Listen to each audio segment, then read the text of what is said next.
Assalamualaikum. Okey, sebelum ni kita dah belajar cari varian dan sisihan piawai. Tapi persoalannya, apa kegunaan sisihan piawai yang awak cari tu? Okey. Awak dah pandai cari sisihan piawai, tapi apa guna dia? Okey, so kalau tengok daripada contoh 11 ni. Okey, soalan ni dia kata jadual di bawah menunjukkan pencapaian 2 orang murid dalam ujian fizik. Okey. Keputusan Aiman, maksudnya Aiman ambil 5 ujian. Okey, ni markah ujian pertama dia, markah ujian kedua, markah ujian ketiga, markah ujian keempat, markah ujian kelima.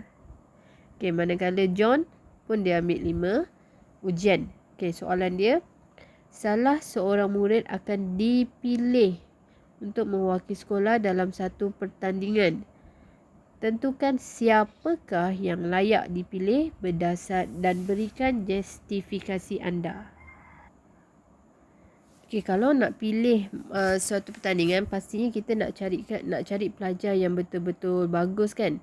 Okey, tapi kalau tengok markah ujian dia, markah ujian pertama sampai markah ujian kelima semuanya berbeza. Okay, so kalau nak tentukan, nak buat pilihan, pertama sekali kita mesti mencari min. Kita tengok min dulu. Okay, contohnya ni untuk Aiman untuk Aiman, min dia macam mana nak cari min? Okay, tambahkan keseluruhan markah peperiksaan dia untuk 5 kali tu, tambah, kemudian bagi dengan 5, bagi 5 peperiksaan, kita dapat min purata markah ujian Aiman adalah 69.8. Okey, markah John juga 69.8. Okey, tengok masalah kita sekarang ni, kita tak boleh nak pilih Aiman atau John sebabnya min dia sama. Okey, contohnya lah, andai kata soalan lain, Aiman 60, markah dia purata 69.8, katakanlah John markah purata dia adalah 70. Okay, kalau macam ni, kita terus boleh buat keputusan. Kita nampak bahawa purata John lebih baik, maka kita akan terus pilih John. Tapi dalam masalah kita sekarang ni, min dia sama. Okey, masalah kita sekarang ni min dia sama. Jadi macam mana nak buat pilihan? Okey, so ada satu cara nak buat pilihan. Kalau tak boleh nak pilih secara min, kita akan guna sisihan. Kita akan guna sisihan piawai. Okey, so tengok pada soalan ni. Okey, bila dalam kes ni min dia dah sama, kita dah tak boleh nak pilih, kita cari pula sisihan piawai. Okey, didapati bahawa sisihan piawai untuk Aiman adalah 17.67, manakala sisihan piawai untuk John adalah 7.5. Okey. Sisihan piawai dia. So kita tengok seorang 17.67, seorang lagi hanya 7.5. So nak pilih siapa? Okay, kita tengok keputusan yang dibuat. Okay, John akan dipilih untuk menyertai kuis fizik.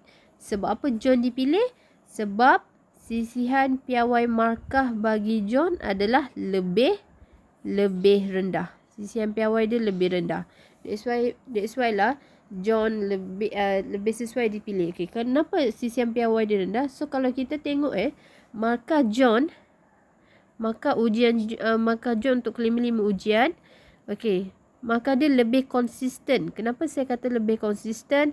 Okay, tengok markah dia 80, 65, 73, 58, 74. Dia lebih konsisten. Manakala Aiman, dia tak konsisten. Kenapa tak konsisten? Sebab dia ada nilai ekstrim 40 ni. Dia pernah dapat markah 90. So dia pun pernah markah dapat rendah 40. Ekstrim tu maksudnya perbezaan markah tu terlalu jauh. Okey, maksudnya kat sini Aiman tu tak konsisten. Kalau kita nak kata markah dia sentiasa tinggi je pun tak boleh, sebab dia pernah dapat markah yang paling rendah. Okey. So dalam kes ni, bila kita guna sisihan piawai, dia ada perkataan nilai ekstrim. Okey, nilai ekstrim. Dia akan ambil nilai ekstrim. So kalau ada nilai ekstrim macam ni, kes Aiman ni dia ada nilai ekstrim dia 40. So jadinya Aiman tak sesuai lah. Maksudnya CCM piawai dia tu jauh. Okay. CCM piawai dia jauh. Okay, kita tengok. So berdasarkan daripada contoh soalan ni, so kita boleh buat keputusan bahawa okay, apa gunanya CCM piawai ni? Okay, CCM piawai biasanya digunakan untuk membanding dua data. Okay, secara umumnya, CCM piawai yang kecil menunjukkan data terserak berhampiran dengan min. Manakala CCM piawai yang besar menunjukkan data adalah berserak jauh daripada min. Okay.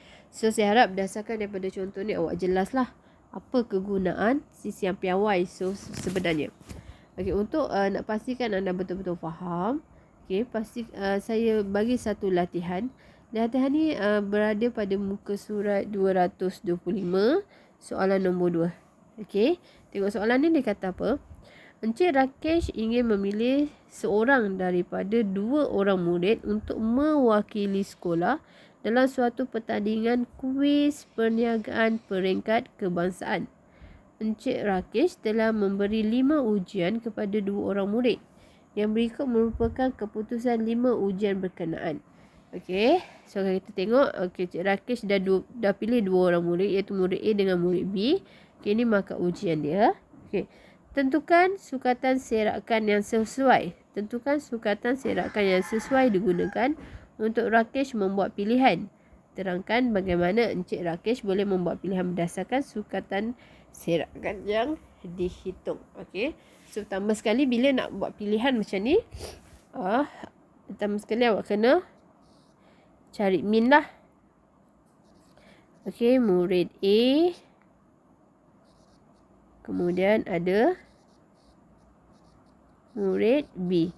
Step yang pertama awak mesti cari min. Okey, untuk cari min untuk kedua-dua pelajar, kita tengok. Kalau min dia sama, kita kena buat step seterusnya, iaitu sisihan piawai.